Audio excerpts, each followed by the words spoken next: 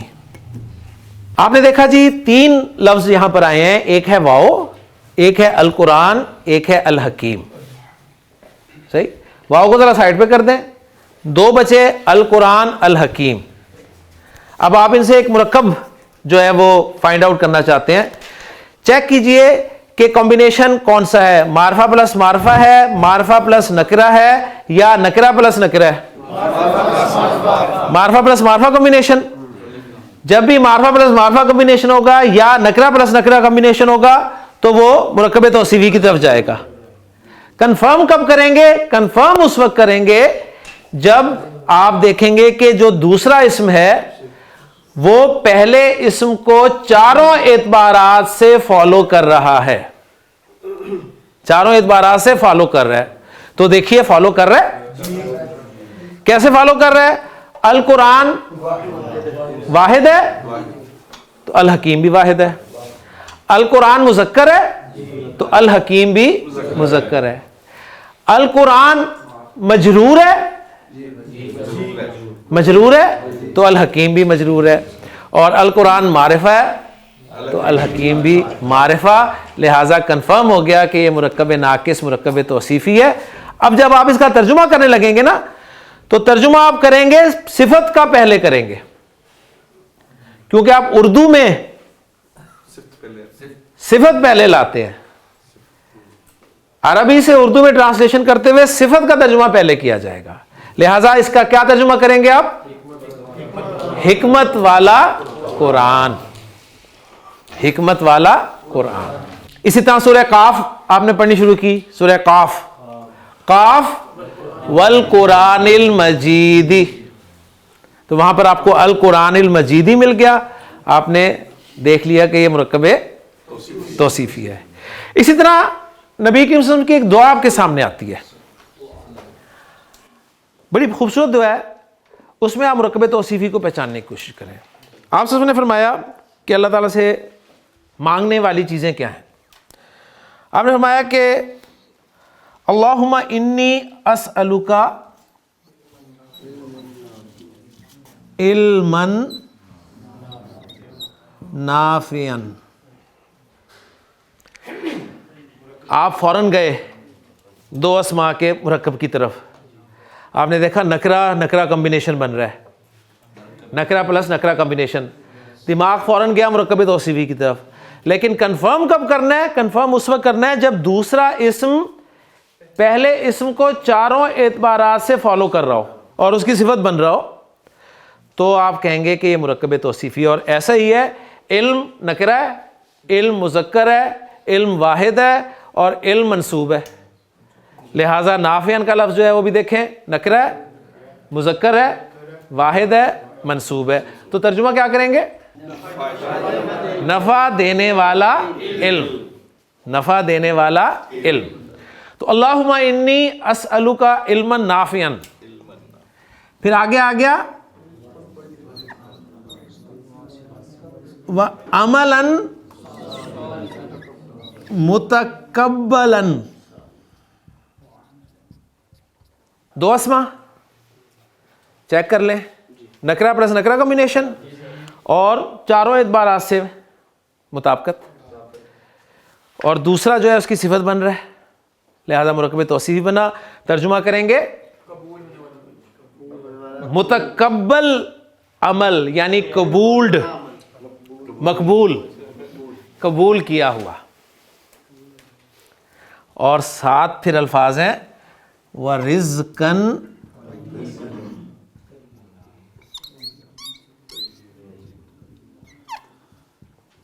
طیباً. نکرہ plus نکرہ combination چاروں اعتبارات سے برابر مرکب توصیفی. لہذا ترجمہ کریں گے پاک, پاکیزہ رزق. تو اللہم انی اسألک علما نافعا. اے اللہ میں تجھ سے سوال کرتا ہوں نفع دینے والے علم کا. علم جتنے مرضی آپ بڑے عالم بن جائیں, اگر وہ نفع نہیں دے رہا آپ کو بھی یا دوسروں کو بھی, تو ٹھیک ہے, عالم ہوں گے آپ. اس لیے اللہ کے رسول نے فرمایا کہ ایسا علم جو نافع ہو. ٹھیک,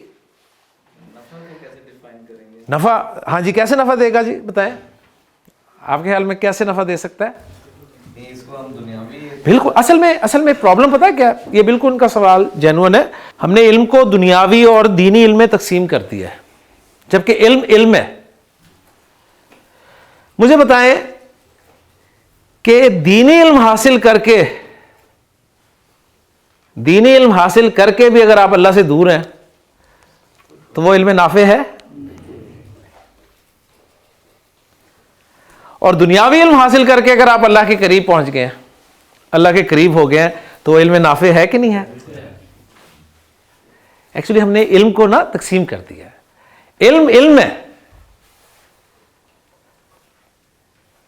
ہاں, دنیاوی علم جس نے حاصل کرنا ہے اسے دینی علم بھی آنا چاہیے. اس نے نماز پڑھنی ہے, اس نے روزہ رکھنا ہے, اسے زکوٰۃ دینی ہے, اس نے حج کرنا ہے, تو ضروری علم آنا چاہیے اسے. اس کا گزارا اس علم کے بغیر نہیں ہوگا. ہاں, ادھر والا جو ہوگا دینی علم حاصل کرنے والا, اس کا گزارا ہو سکتا ہے دنیاوی علم کے بغیر بھی ہو سکتا ہے. کیونکہ دنیاوی علم عام طور پہ کس لیے حاصل کرتے ہیں ہم؟ رزق کے لیے نا. اور رزق وہ ہے, رزق ایسی چیز ہے جس کی ذمہ داری اللہ نے لی ہوئی ہے. لہٰذا ہمیں پریشانی اس چیز کی ہوتی ہے جس کی ذمہ داری اللہ نے لی ہوئی ہے, اور جس کی ذمہ داری اللہ نے نہیں لی ہوئی یعنی ہدایت, اس کی ہمیں پریشانی نہیں ہے. ہدایت کے لیے آپ دوسروں سے کہیں گے کہ ہمارے لیے دعا کیجیے گا, ہمارے لیے دعا کیجیے گا. لیکن رزق کے لیے آپ نے کبھی کہا دوسروں کو دعا کرنے کے لیے؟ یعنی اس سینس میں تو کہیں گے آپ, لیکن کبھی یہ کہیں گے کہ یار دعا کرنا میں صبح آفس چلا جاؤں, یار دعا کرنا میں صبح دکان کھول لوں, یار دعا کرنا میں یہ کر لوں وہ کر لوں؟ کبھی نہیں کہیں گے. ہاں, ہدایت کا معاملہ آئے گا تو آپ فوراً دوسرے کو کہیں گے کہ میرے لیے دعا کرنا ہے یار. تو جس کی ذمہ داری اللہ نے لی ہوئی ہے اس کے لیے ہم پریشان ہیں, اور جس کے لیے اللہ نے کہا ہے کہ میں اسے ہی دوں گا جو اس کی کوشش کرے گا, اس کے لیے ہم بے خوف ہیں, بے فکر ہیں. تو ایسا علم جو نفع دینے والا ہو, ایسا عمل جو مقبول ہو, جو قبول کیا گیا ہو, اللہ تعالیٰ قبول فرما لے. جتنا مرضی بڑا عمل کر لیں آپ, اگر اللہ نے قبول نہ کیا, اس پہ ایک چھوٹی سی بات جو ہے سن لیں. ایک بزرگ ایک دکان پہ گئے, کوئی چیز خریدی اور دکاندار کو ایک سکہ دیا, پرانے وقت کی بات ہے. دکاندار نے وہ سکہ واپس کر دیا یہ کہہ کے کہ بابا جی یہ سکہ کھوٹا ہے. جب بزرگ نے یہ بات سنی تو فوراً گرے یا بے ہوش ہو گئے.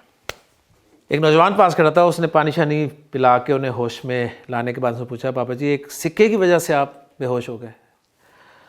انہوں نے جو بات کی نا وہ سننے والی تھی. کہنے لگے کہ بیٹا یہ سکہ میں نے بڑا سنبھال کے رکھا تھا کہ جب ضرورت پڑے گی میں اسے استعمال کروں گا. آج جب یہ پرکھنے والے کے پاس آیا تو اس نے کہہ دیا یہ تو کھوٹا ہے, تو میرے پلے تو کچھ بھی نہیں رہا.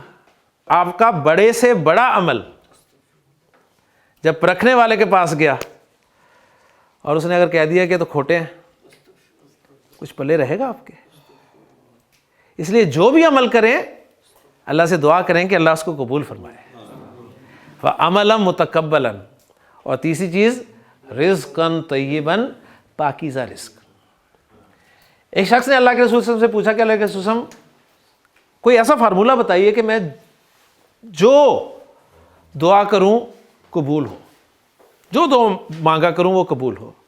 آپ صلی اللہ علیہ وسلم نے فرمایا کہ پاکیزہ رزق کھایا کرو, رزق حلال کھایا کرو, رزق حلال کھایا کرو. رزق حلال ہمارے اندر نہ جا رہا ہو اور پھر ہم یہ شکایتیں کریں, شکوہ کریں اللہ تعالیٰ سے کہ ہماری تو دعائیں قبول نہیں ہوتی. تو کتنی پیاری دعا ہے کہ اللہم انی اسألک علما نافعا وعملا متقبلا ورزقا طیبا. تو یہ تھا جی ہمارا مرکب توصیفی. تو انشاءاللہ تعالی ہم کل اپنا دوسرا مرکب ناقص, مرکب اشاری شروع کریں گے. سبحانک اللہم و بحمدک اشہد ان لا الہ الا انت استغفرک و اتوب الیک.